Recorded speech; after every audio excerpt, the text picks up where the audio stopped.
Continuing education credits for physicians and other healthcare professionals is provided by VCU Healthcare Continuing Education. Check out cribsiders.vcuhealth.org for more information. The Cribsiders podcast is for entertainment, education, and informational purposes only. The views and statements expressed on this podcast are solely those of the host.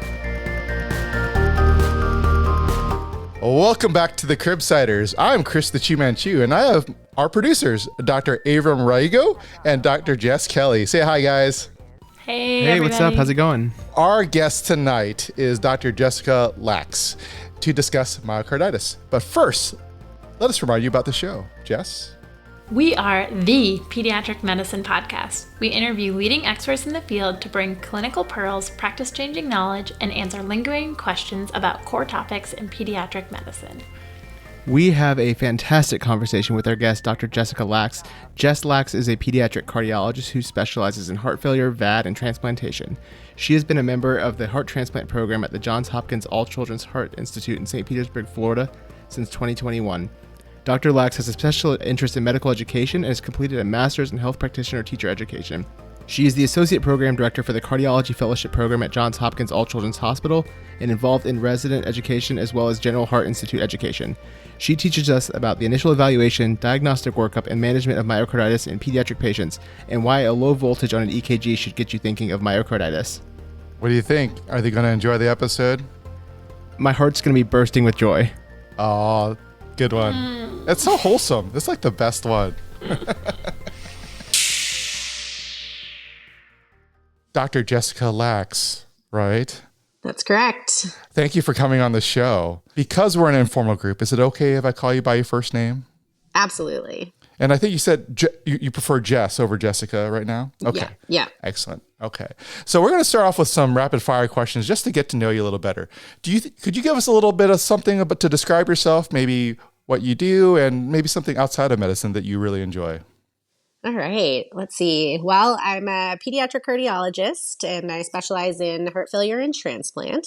I absolutely love what I do. I'm also a mom. I have a 5-year-old daughter and a 2.5-year-old son. So I'm very busy with that toddler life and preschool life. But outside of work and with my kids and without my kids, love the beach. Super happy living in Florida, and I'm spoiled, especially as a Canadian who moved to Florida not that long ago, 3 years ago. I can't go back. Love the beach. I love it. This is going to be the summer for it. It is going to be hot. We've already made it to the beach a couple times. It's already very hot. Awesome. Avram, do you have any questions? Yeah, I always like to ask what's some good advice you give your learners, or any particular advice that stood out to you as you've gone along in your career? Yeah, I have one piece that I think about a lot that I actually was told, I think on the first day of my master's in health practitioner teacher education. And this is a master's it was a type of sort of master's of education. And so for health professionals, all busy people who then decided to be crazy and do more schooling. And the instructors on their first day said to us, good is good enough. And that was the motto that they kind of put up there.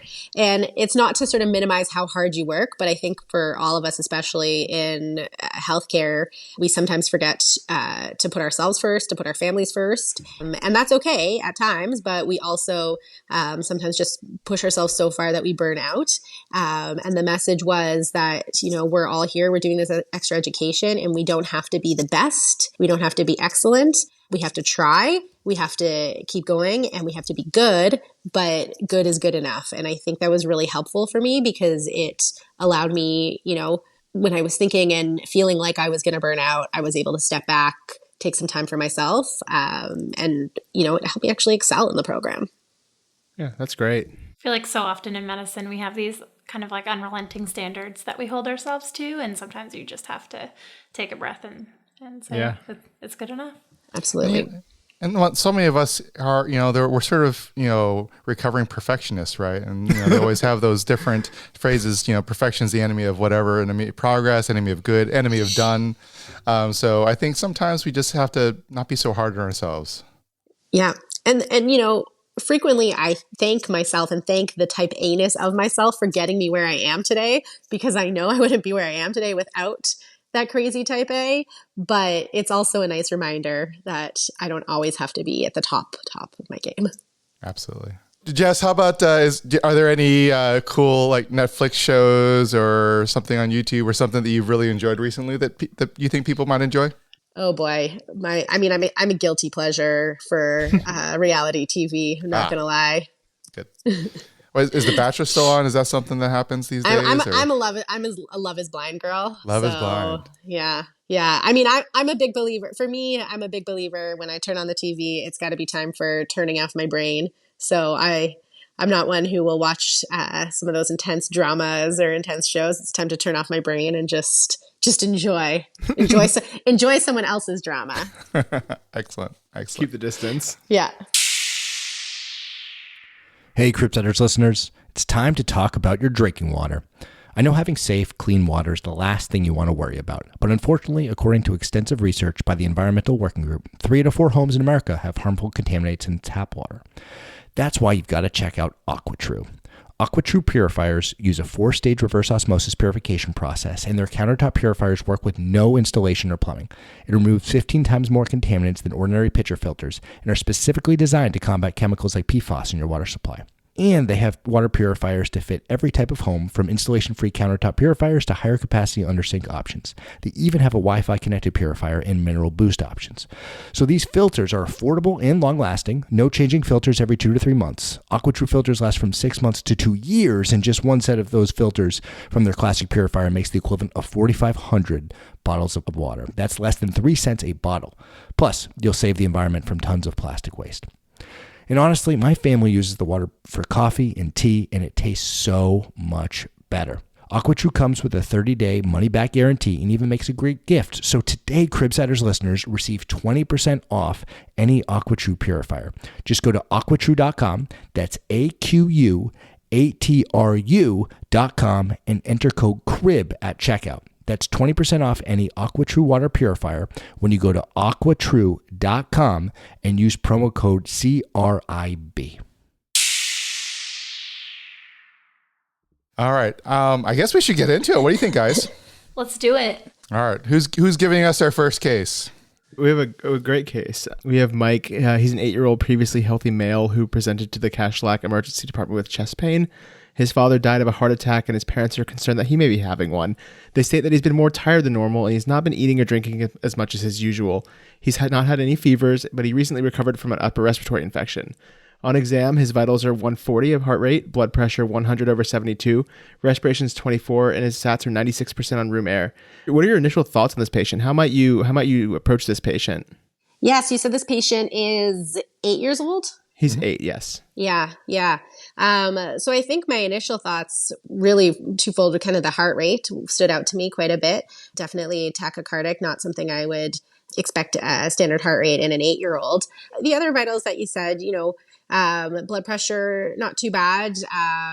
Respiration's a little bit faster than I'd like to see, but definitely the tachycardia is something that's concerning me. But one of the things that you really kind of touched on was the parents' concern. And I think that's something that as pediatricians that we know that you have to think about. When we see a kid, especially in the emergency department, that we don't know, it's easy to kind of jump to conclusions and not always listen to the parents. But the parents know their kids the best. And often when they have, a gut feeling that something is wrong, that their child's not been right, you got to listen to them. It's like my favorite question to ask is, when the fever comes down, is your kid happy and playful? And when they say yes, that's a good sign. But when they say no, they look like this, they're tired and miserable the whole time, then my radar goes up that something's wrong here. Yeah, totally agree. Yeah, I occasionally hit them with what you think's going on. Yeah. So, what type, how would you approach a differential here? Are you thinking about differentials, or are you sort of in triage mode already? A little bit of both. I think first off, you need to be in triage mode, because really with this information right there, especially in the emergency department, especially in a general mode, the differential is so big.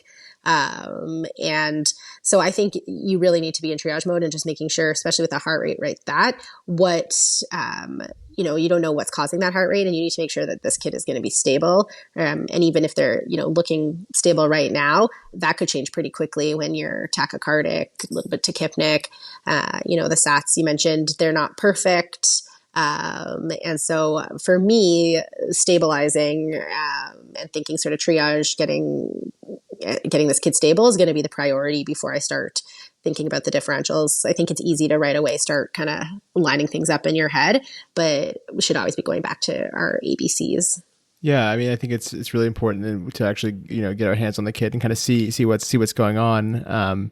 Because when you look at him, he's tired and he's kind of dry. He's tachycardic as you stated.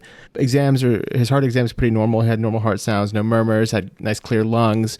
His belly soft, non-tender. He had a capillary refill of like 3 seconds. So you take him. You just had to give him a bolus 20 per kilo of normal saline. And you notice his heart rate changes. He increases to 160 and reports some trouble breathing at that point, and then becomes tachypnic with some rails on exam. So you suspect, given this history, given this change, you might suspect myocarditis, given that change with the heart rate with the fluid bolus, or some other sort of cardiac etiology. So how might you approach him from there? Yeah, that's the big money one there, right? Everyone's always taught you give the bolus and then they deteriorate. That's when you call the cardiologist or you get your echo.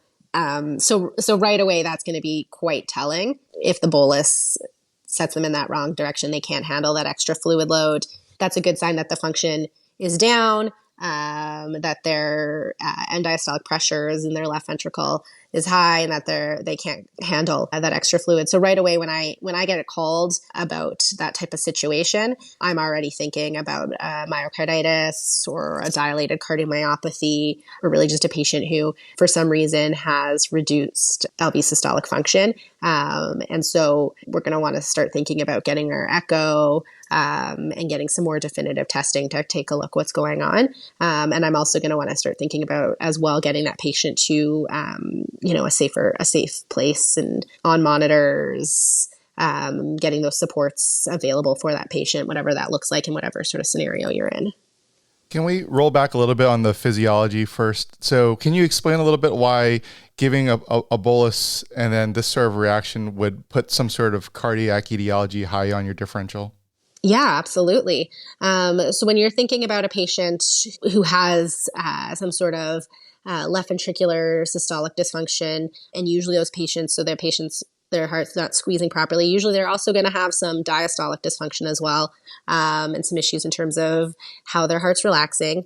And with those patients, they tend to have really high left ventricular pressures, especially when they're relaxing. And so giving that extra fluid bolus in the heart, when that comes in, that blood and the extra fluid comes into that left ventricle, it's not going to come, the left ventricle is not going to relax appropriately. The pressure's high. It's going to send pressure up into your left atrium, into your lungs, and you're going to flood your lungs with pulmonary edema. And then that's why your patient's going to start to breathe heavy, become tachycardic, and you're also going to try to compensate as well. And the heart's going to try to increase its cardiac output and become more tachycardic with that. Now, with you're obviously looking at some of these vitals and you're seeing how results are after you give your bolus. What are some other physical exam things you might be able to see right away? Would you see things like a JVD or bounding pulse? Like what are some of the things that you might be able to get on just an exam as you're waiting for the echo to come? Yeah, great question. Definitely looking for bounding pulses, something that we see in our patients and our kids. JVD isn't something that we tend to use as an examination tool. Really just looking how comfortable, what position the patient's comfortable in. Are they able to lie flat? Do they need to sit forward? Especially with a patient who has a myocarditis, they may also have an associated pericarditis. So inflammation of the heart lining. Those patients tend to be more comfortable sitting up rather than lying down. So you want to see what position they're more comfortable in. If you have the opportunity to examine them while you're waiting for your further testing to be done. Checking for a big liver. Obviously, we all know that right-sided heart failure the number one cause of right-sided heart failure is left-sided heart failure. And so patients who are exhibiting signs of left-sided heart failure might also exhibit signs of some of that right-sided heart failure, like peripheral edema, hepatomegaly. And so you want to take a feel for the liver as well and see if that's big. Those are definitely some of the signs you're going to look for. Yeah. So you were talking about, some other cases where the child might have this kind of similar response to a fluid bolus where they might have that diastolic dysfunction. You mentioned the dilated cardiomyopathy, but any other cases that we should think of that might have a similar physiologic response? Oh, great question. Really anything where you've got sort of decreased heart function or both systolic or diastolic heart function is going to lead to that. So the biggest ones are really going to be any of your cardiomyopathies. The really dilated cardiomyopathy, you might see it in a patient with restrictive cardiomyopathy as well. We can also see that type of symptoms of patients who have a constrictive pericarditis and are not able to relax and have a diastolic phase the same way because the pericardium is restrictive or constrictive, as well as just our common sort of myocarditis. So with all these different types of differentials we have, what type of workup would we want started on this sort of child with these types of presentations? Like it sounds like it could be a couple of different things that's causing the symptoms, and we have this nice differential. Do we start getting EKGs? Do we try to get like a bedside POCUS cardiac evaluation? Like what can we do right now that would be helpful? Yeah, for sure. I mean, getting obviously an echo and ECG are going to be really important. Chest X-ray is also very important to get for a couple reasons. You want to see how your lungs are looking, if your lungs are wet, if there's signs of pulmonary edema. I also want to see cardiac size. And so in terms of cardiomegaly, what we know sometimes when you're trying to differentiate how acute this is, whether this is more of an acute myocarditis or whether this is actually more of a dilated cardiomyopathy that maybe has been sort of tipped over by an infection, looking at what the heart size is can be really helpful with that. Many of our acute myocarditis haven't had a chance for the heart to actually really dilate or become too big, whereas a process that's been going on for a longer period of time is going to have more cardiomegaly and bigger cardiac silhouette on a chest X-ray. So chest X-ray can be helpful for giving you a little bit of an indication of maybe how long the process has been going on for, as well as letting you know whether or not you've got pulmonary edema and what's going on with the lungs, which will also give you an idea of whether how quickly you need to start diuresing your patient and getting off some of that extra fluid. On top of that, really important to start getting some blood work and getting an idea from labs on how your patient's doing. So, you're going to want to send a whole panel of everything. You're going to want to get a CBC, CRP, to look for, infectious causes. You want to look to see, if your patient's anemic. You're going to want to get electrolytes, renal panel, liver enzyme. When your heart is not functioning properly, your cardiac output is down, perfusion to your end organs is at risk. And the secondary effects of that are going to be, kidney dysfunction, liver dysfunction, and your management is going to really depend on how affected your end organs are as well. And so it's going to be important to start to understand what the overall picture and how sick your patient really is by getting a lot of that blood work. You want to start looking for different causes as well. So if this is looking like it is a myocarditis case, then you're going to want to start doing some viral testing as well, because, there's a long list of, potential etiologies or causes for myocarditis. But number one on that list is usually a virus or a viral infection. And there are ones that are more common than others, such as adenovirus, enterovirus, being a big one, even sort of your standard kind of rhinoentero. And so you're going to want to start taking a look and see if if your patient has any of those viruses. So getting those labs as well is going to be really important. Open Evidence is the premier AI-powered medical information platform for medical providers. It is designed from the ground up for you to get trustable, verifiable, evidence-based answers to clinical queries. Open Evidence is used in over 7,000 hospitals and care centers in over 150 countries. Grounding in high-quality literature allows physicians to have the ease and flexibility of ChatGPT while also being actionable and verifiable. So I've used open evidence in 2 ways. First, to find primary literature. For example, you can ask it to find the most recent guidelines on pneumonia, asthma, or any medical disease of your choice. Or it can help you find that articles at the tip of your fingers, but you just can't remember the title or author. But what impressed me the most is you can ask Open Evidence to read a guideline for you. For example, you can ask Open Evidence various questions about the 2021 AAP febrile infant guidelines, and it will give you a summarized response about lumbar punctures, antibiotics, anything that you might ask. So Open Evidence is solving medical search for providers everywhere. If you haven't tried it yet, go ahead and check it out at openevidence.com/Cribsiders. It's free to all of our listeners. To help save you time and help make better decisions, go to openevidence.com/Cribsiders. So I do want to get into sort of the etiologies of myocarditis, but I want to finish off confirming the diagnosis of myocarditis. So what exactly do we need to actually have a firm diagnosis of myocarditis? Do we need to have a definition based on just like your exam, based on how they respond, or do you need EKG findings plus an X-ray plus an echo, or like how do we come about with a diagnosis of just myocarditis to begin with? Yeah, so that is a really good question because I don't want to say that it's a controversial question, but that's something that has changed a lot over the years. Really, myocarditis, most people would answer that it is a clinical diagnosis based on, how your patient's presenting, what their vitals, their symptoms, their signs are looking like, and along with what their echo and ECG look like.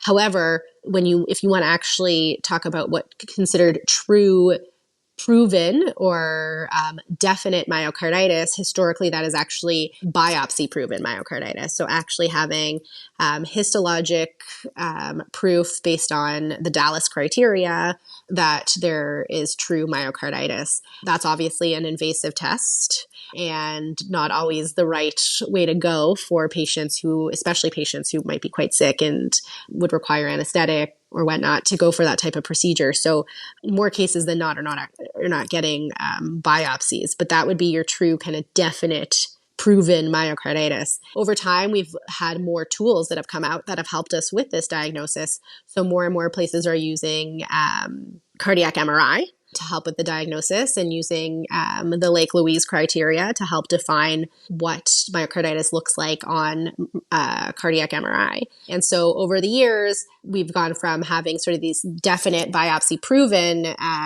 myocarditis and then sort of possible and suspected based on your clinical findings to a more definite biopsy proven to your suspected and likely based on your clinical findings, and then also a confirmed by cardiac MRI group as well, which overall tells us that it's not quite that biopsy confirmed or biopsy proven, but is more confirmed than just sort of your clinical suspicion alone. Again, MRI, not the easiest thing to get. It's not as invasive, but not every center has one. Also, depending on the age of your patient, may require sedation and can be a long test. So it's definitely not a gold standard at this point for sure. And so, most patients in most cases, the myocarditis is going to be a clinical diagnosis based on the presentation and echo and ECG findings. I think that's super helpful. You talked a lot about kind of the basic lab work I would get: CBC, electrolytes, liver panel, renal function, chest x-ray, EKG. But then I always, when I'm thinking cardiac, want to order a troponin and a BNP. Do you think these are going to be helpful in these cases? Yeah, so I'm glad you brought that up because I realized afterwards I had not mentioned that. But absolutely, BNP, I think I think it's helpful. I think it's important to understand that a BNP is not specific to myocarditis. So it's not going to help you say that this is 100% a myocarditis or it's not a myocarditis, but it's a great marker of heart failure. And it gives you a bit of an indication of how sick your patient is. I find BNP really helpful, especially when I know I need to diurese my patients and get some fluid off, about helping me figure out how much diuresis especially in patients that I don't have more invasive lines. If I don't have a central venous pressure that can kind of help guide me, I find BNP really helpful in kind of guiding how sick my patient is and if I'm making the right steps in helping getting them better over time. So I think BNP is great for that. Troponin is always a controversial one, especially in pediatrics. In most cases, we don't, really know how to use a troponin for our cardiac diagnoses. It's definitely a sign of myocardial injury. It's a protein that's released when the myocardium becomes injured. And I think when it comes to myocarditis, it's more helpful than in other cases of sort of cardiac presentations, because it is telling us that the heart muscle and the heart itself is undergoing stress and damage or disease. Again, it's not necessarily specific or sensitive to myocarditis, and it hasn't been shown in any studies to actually be correlated with arrhythmias or the likelihood of having an arrhythmia, and it hasn't necessarily been correlated with cardiac dysfunction. I've seen a lot of cases where troponins can be quite high, but on echo, patients have absolutely normal cardiac function. And that still can be a case of, a very mild sort of subacute myocarditis. But did the troponin help me that much? Probably not in that situation. So I think again, it's also something that's nice in a trend situation to kind of help you understand how much inflammation and potential sort of injury is going on with the heart, and trending and seeing that is recovering over time is reassuring. I really appreciate you going through some of those labs, the things we might expect, so we talked about some of the other things like the chemistries, we talked about now troponin, BNP. A couple times we've already now discussed, besides clinical picture and labs and x-ray, that we're also looking at EKG and echo. Can we go back and talk a little bit what we might be seeing when we're trying to diagnose myocarditis with an EKG? What might be we seeing?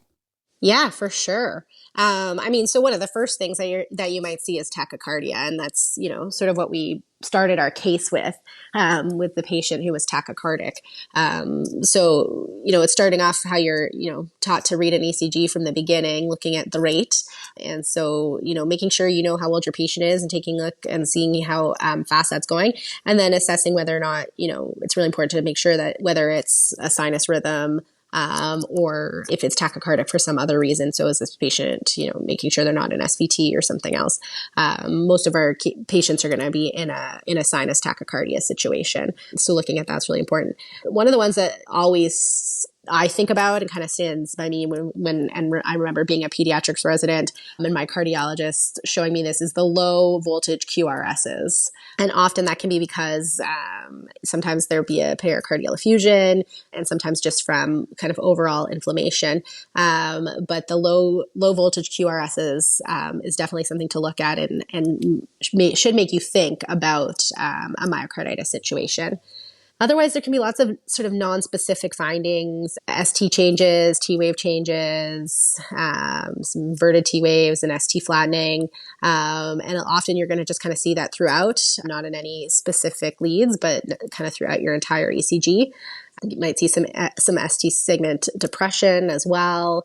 Atrial ventricular enlargement, especially in cases that may have been going on a little bit longer and that you're starting to see a potential dilation, then you might see a little bit of sort of LV hypertrophy or LA enlargement. And of course, you want to look to make sure to see if there's any ectopy. So if you're seeing any PVCs, especially if you see a PVC on an ECG, because an ECG is obviously just a quick snapshot. If it's able to pick up a PVC, then you want to be more attuned to maybe there's more frequent ectopy happening, and that's a patient that definitely warrants getting on a monitor and some telemetry. Yeah. So say I'm an enterprising resident and I have I want to pull out my ultrasound and I want to do a little bedside ultrasound, and because I don't want to wait for the echo and for the cardiologist to do their formal read, and I just want to see what's going on. What are some of the things that I might see pretty obviously for a beginner focus person? So the big thing to take a look at is, what is the squeeze of the heart doing? That's really what you want to take a look at. As a beginner POCUS person, hopefully you've had some practice with some normals and you'll be able to kind of see the difference. Sometimes it might just be some mildly reduced function, and that might be hard to see with just a POCUS or with someone who is unfamiliar with echo. And I alluded to that a little bit before, that there are different sort of types of myocarditis or presentations of myocarditis, which we can talk more about as well. So some of those subacute ones might not actually have significant dysfunction. But what you're really looking for in these cases are to make sure you're finding those patients who have more severe dysfunction, that they're going to need either some inotropic support or, ICU management and ICU care. So you're really just, the big thing to look at, honestly, for someone just doing a quick, get your 4-chamber view and take a look what the left ventricle is doing. And if you can put some color on it, take a look and see what the mitral regurgitation is looking like. And then the other big thing would be any effusions, pericardial effusions. Hey, Cribsiders listeners, let's talk some more about Freed. Freed is an AI scribe that listens, transcribes, and writes medical documentation for you. So here's the backstory. Gabby, a family medicine physician, and Erez, a computer engineer, came up with Freed, a solution that could help alleviate the daily burden of overworked clinicians everywhere. And for Erez, selfishly, it could mean that he would spend more time with Gabby, who was spending nights, weekends, and holidays updating medical documentation. So what does Freed do? Freed turns clinicians' daily workflow into accurate documentation instantly. There's no training time, no onboarding, no extra mental burden. All the magic happens in just a few clicks, so clinicians can spend less energy on charting and more time on what they do best. Today, more than 4,000 clinicians and their spouses have fallen in love with Freed. So Freed is this AI scribe that makes charting go away, doing your SOAP notes for you. It is HIPAA compliant, takes 30 seconds to learn, and costs only $99 per month. But you can try Freed for free right now by going to freed.ai. That's freed.ai. And listeners of Cribsiders can use code CRIB50 for $50 off their first month. Hey, Rim, do you want to talk about what we saw in our patient? Sure. So we do have some of those laboratory tests pending, but we do have some results. So we did get a chest X-ray that was read as normal. We got the EKG that was done. It showed ST segment and T-wave abnormalities. A bedside ultrasound was performed in the emergency department, and it showed a dilated left ventricle with 30% ejection fraction, and the left ventricle demonstrated diffuse hypokinesis. There was some mild MR, or mitral regurgitation, and there was no pericardial effusion seen on that bedside ultrasound. What are your thoughts on based on those results that we just got on our patient? Yeah, I mean, kind of based on the story we were hearing, it's not totally unexpected. It's a patient. A couple of things that you mentioned, sort of said chest X-ray, no significant sort of cardiomegaly or anything like that, which, as we talked about earlier, tells me this is probably something more acute. The ECG's got the ST segment changes. So, kind of, again, a non-specific finding, but definitely something abnormal that tells us that something's going on with the heart. And the echo is showing, severely reduced LV systolic function. You've got some mitral regurgitation, letting us know we probably have some elevated end diastolic pressure of that left ventricle. As it's dilated as well, that also might be causing some stretch to the mitral valve and resulting in some of that mitral regurgitation. Happy to hear that there's no pericardial effusion, but you definitely have a sick heart there. And it's, I think based on the case that you guys have dealt with and presented, I'm not surprised. Yeah, so I think we're hearing you say it seems like we have a pretty clear picture. We're worried about myocarditis here. What would you recommend? Is this a patient who you think could go to the floor? Do you think they need telemetry? Do they need to go to the ICU? How do you figure that out?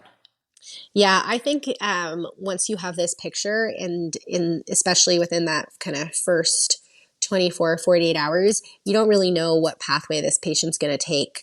It's still early and you don't know, is this patient going to clinically be stable with this ejection fraction? Are they going to deteriorate?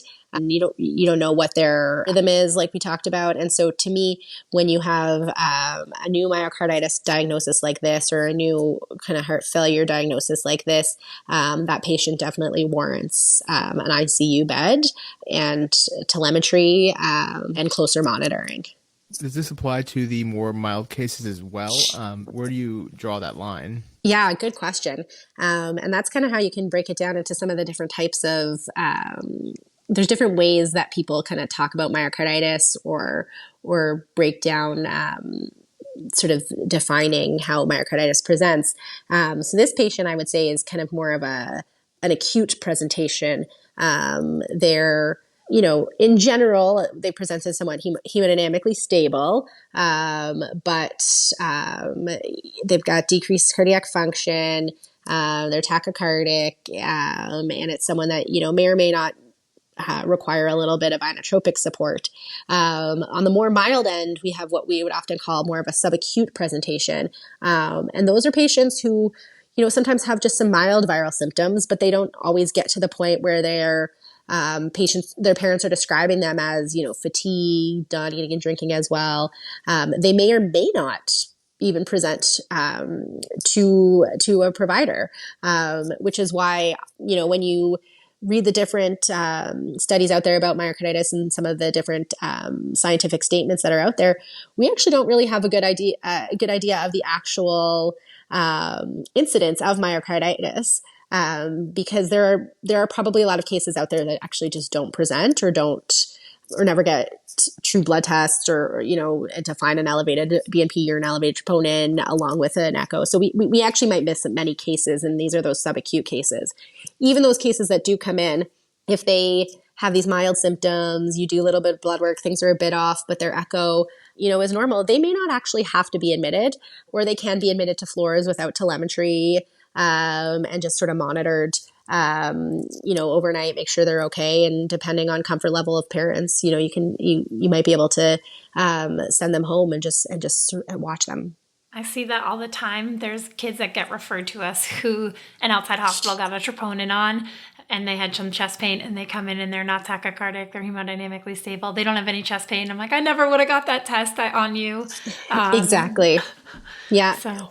And sometimes those troponins peak very fast and then come down because those patients are pretty well. And so often, I know emergency doctors may not want to hear this, but if you keep them in the emergency department for a couple hours, repeat 6 hours later, that troponin if it's already starting to come down or stabilizing, that's a really good sign, because we know that troponins that are really leaking, they continue to increase and increase and increase, pretty much with every check, every couple sort of 4 to 6 hours. So if you repeat it, 4 or 6 hours later and it's stabilized or already starting to decrease, that's a really good sign that patient's already kind of hit their peak and is probably going to stabilize. That's super helpful. I'll keep them for a few hours for you. Thank you. So it sounds like we've made a diagnosis more or less in this patient. So with myocarditis, can you touch a bit on the pathophysiology or what we might need to know related to the disease process and how it occurs in these kids? Yeah, that's a great question. And the pathophysiology, the pathogenesis it can be different depending on what the actual causative agent is or what the underlying etiology is. And so it's not sort of only one answer to that, because it can be a response of the innate immune system. It can be a response of the adaptive immune system. There are lots of different types of autoimmune responses that we see, especially in our patients who have various rheumatologic diseases. That can be a very common cause of a myocarditis. And so it can be an autoimmune response. And then there can also just be a sort of a cardiovascular injury response. And so in those cases, there's some sort of trigger or trauma. And often those are sort of it can be various medications even, that cause injury to the heart muscle and sort of stimulate an entire inflammatory response. I haven't seen any cases of medication induced. What do you typically think of? Are there any top meds that might trigger this? So some of the most common medications are anthracyclines or chemo type agents. And we often think about that as later cardiotoxic, but they can cause an acute sort of inflammatory response and almost like an acute myocarditis as well. How often do we actually figure out what the etiology is for myocarditis? It sounds like with so many viral things, I always feel like when we have viral things, I can throw every viral test out there. And even if it's negative, it's like, it was probably viral or unknown etiology or idiopathic or something like that. How often do we actually find out? Yeah, that's a good question. I'm not sure I have a good answer in terms of an exact percentage, but I would say that the majority of the times, we don't necessarily have that actual virus. More so just the story of a patient who had a cough or a cold, and then chalk it up to a viral myocarditis. And I presume that might be more reassuring, right? If you had a positive viral panel, you might be more reassured against something more insidious, or is that not quite the best way to look at it? I think knowing that in general, the viral agents are the most common cause of myocarditis, that even if you don't find an actual virus as your etiology, I think, if it's an otherwise healthy kid who comes in, who doesn't have any, major exposures to known toxins or anything like that, who hasn't been on any crazy travel lately, common things being common, that it's probably a virus. And so even if I don't necessarily find that virus, I'm less concerned about it being something else. If the history is a little bit questionable, the family swears there was no recent infection, no recent cough and colds, then you might want to think about some of the other possible etiologies. And you might want to look into, question whether this is even actually a myocarditis, or are you catching, potentially an early dilated cardiomyopathy or something like that. And so then you might want to think about other testing, like some of the metabolic tests that we do, looking for different etiologies of cardiomyopathy. You may even want to consider getting your genetic colleagues involved in those cases as well. So say we are sort of in the realm that we do think it is a myocarditis. How deep should we continue to dig? Because it seems like a lot of it is supportive care in the end, whether you're using inotropes or whatnot. Like, what are some other etiologies we really need to figure out? I mean, it sounds like, if it's drug induced, obviously we want to try to get the patient off the drug, but are there other etiologies we really should try to make sure we rule out because the management would be much different? I think if you're finding that the picture doesn't fit, then that might be worth doing a bit of a different search. So like, again, if it didn't seem like it was like that patient was sick before, but they're really presenting sort of this more acute presentation, you have done your standard management and they're just not really following exactly what you would have anticipated their course to be. If some of their blood work is off, if, you've been supporting them with whether it's inotropes or whatever they need, and their kidney function is getting better, but their liver function isn't, and you're curious if something else is going on, then you might want to do a bit of a deeper dive. And that might be situations where our biopsy actually can be helpful, because sometimes there are types of myocarditis, like our giant cell myocarditis, or certain things that might, have certain different treatment courses or approaches that you're only going to really truly find on histologic appearance. Again, a biopsy is helpful when it's positive and doesn't rule anything out when it's negative. Just by the nature of a biopsy, you're taking only certain pieces and certain specimens, and so you can still miss something. But if the patient is not fitting the picture you think, that might be the time when you do a bit more digging, and that might be the time that you talk about doing things like a biopsy or even an MRI, and get a bit better looking at what the actual myocardium itself is looking like. Yeah, so we definitely touched on a lot of causes and some treatment, whether we're supporting with some supportive care, we're using inotropes as our supportive care, but want to look kind of long term for these kids. Are there any sort of outcomes that you worry about, or any sort of like how do these kids do long term? Yeah, very good question. A lot of that also depends on how they present. And one of the presentations we didn't really totally talk about is our patients who present in fulminant myocarditis. And I think those are the ones that we are obviously the most scared about. So those are the patients who present in, cardiogenic shock. Those are the patients, or maybe presented initially more of an acute phase, but then progress pretty quickly into this cardiogenic shock picture. These are, you're cold, you're shut down, you're hypoperfused patients who need inotropes and probably have a low threshold to needing more definitive support, like mechanical circulatory support, whether that's ECMO, VAD, and even sometimes, going on to needing a heart transplant. So I think a lot of it depends on how that patient presents. Our patients who present in more that subacute or subclinical, most of them tend to do pretty well. Those patients, even if they had maybe just like a mildly little bit of reduced function, or a little bit of inflammation, those patients do pretty well. Our patients who present with that more acute picture, again, the majority of them also do pretty well and tend to sort of resolve over time in terms of their dysfunction. Some of those patients will continue to have some dysfunction over time, but often if you follow them, and we follow all of our patients, for months and months afterwards and years afterwards. But many of these patients, if you follow them out to 6 months, will have a good amount of recovery. Your patients who with the fulminant myocarditis, those are the ones that you're really worrying about. And those are the ones that you kind of think of that sort of 3 different pathways, where one pathway is the patients are going to get better and completely recover. The other is that pathway where the patients, are able to be stabilized, but then kind of go down that dilated cardiomyopathy pathway. So they stabilize, they are able to come off inotropic support and IV medications, but they end up having remodeling of their heart in a way that they end up having changes and to have a dilated, thinned out left ventricle. And so then they're going to need oral heart failure medications ongoing. And then you have that pathway where those patients get worse, need the mechanical circulatory support, and end up needing to go on to be listed or evaluated and listed for heart transplant. Thank you for taking the time to explain kind of the 3 pathways that patients can go in terms of outcomes. Is there anything you can do in terms of treatment? Like if you notice a patient is pretty sick, trying IVIG or steroids or anything else that could maybe impact their course? I knew you were going to go there. I was going to say, she had that laugh as you were saying I give steroids to everything, so.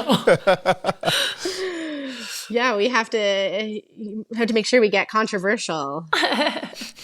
So that's a very good question. And really, I think the answer comes down to there is insufficient data in children to really give true evidence-based recommendations on the use of IVIG and the use of steroids. We don't have any good, big, obviously, sort of randomized control studies on that. Similar to most things in pediatrics, we look to our adult colleagues to see often what they're doing. And a lot of our experience are single center reports and single center experiences in terms of using IVIG and steroids. And the issue with that is for every paper that you'll find, or every sort of single center study that you'll find that showed some benefits with IVIG, you'll find another one that did not show any benefits of IVIG.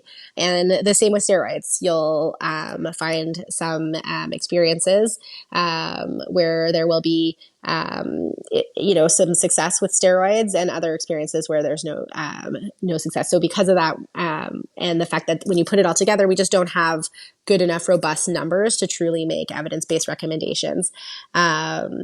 There has been a couple different sort of registry studies looking again at sort of smaller groups of patients, but again, these are just kind of registry data. It's not actual studies in terms of comparison or controlling for sort of other confounders. But most of these cases have not found really any difference with respect to sort of hospital survival or sort of in-hospital mortality. So I will say that it's provider kind of dependent.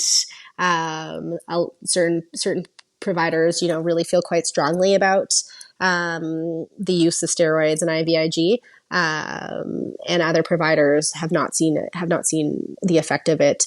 And so then it's about weighing the pros and cons and weighing the risks and benefits. High dose steroids obviously comes with risks. It can, increase your blood sugars, and can definitely cause lots of other issues, especially if used over a long period of time, affect bone density, bone health, obesity, all of that. And IVIG has side effects as well. It's a blood product that you're giving. You can get an aseptic meningitis, which, I've seen not uncommonly or not infrequently in some of our patients who we have given IVIG to. So I think you need to weigh the benefits and the risks with whether you're giving it. To answer that question, there's not great evidence whether it can be something that's used. However, if you feel it's the right thing to do. And I think for many of us, when we have a true fulminant myocarditis patient who comes in, that's those times where when you're probably going to throw the kitchen sink at it. And in those cases, I think the majority of us probably will use IVIG and steroids in our patients. I think the biggest thing to try to think about in terms of treatment is if you have a virus that has a known antiviral. If you find a virus in your patient that has an antiviral treatment that's available, or if you end up with a bacteria that's causing myocarditis, making sure that you're treating that appropriately. I think those are where you're going to have more of your kind of bang for your bucks if you're actually able to treat the underlying etiology. Yeah, I think that's a really nice pearl related to treating a viral source. Any other pearls you can think of, things that you might want to touch on that might be useful for us as trainees and people taking care of these kiddos?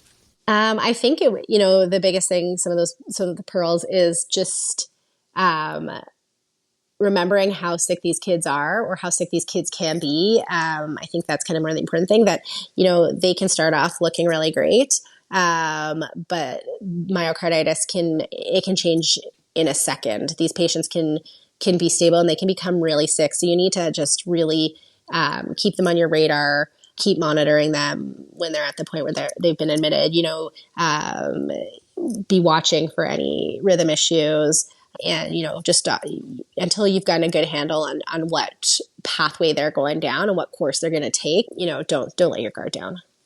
So it sounds like we're getting pretty close to wrapping up with what you're saying. And I think before we finally do wrap up, with this whole discussion, I really appreciate you spending this hour with us, telling us helping us learn about myocarditis. I was wondering, are there any other last major take-home points you want to give to our listeners?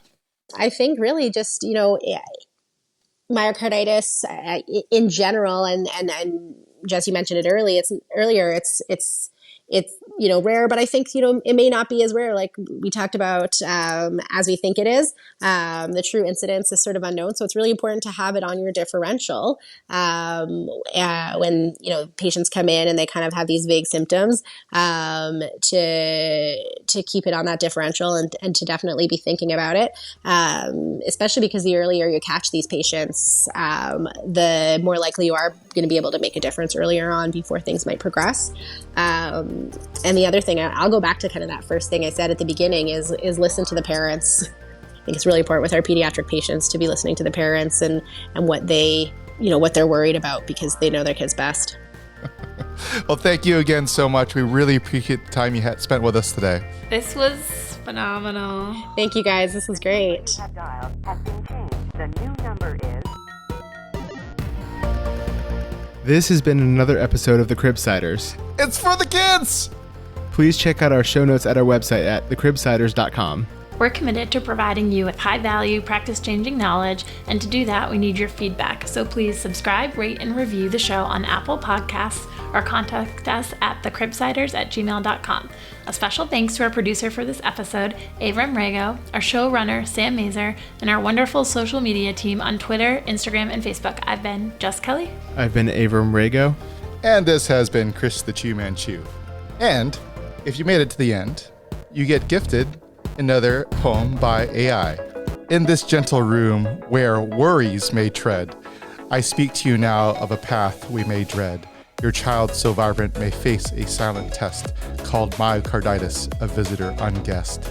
This affliction, though rare, strikes the heart with stealth, disrupting the beat, the core of one's health.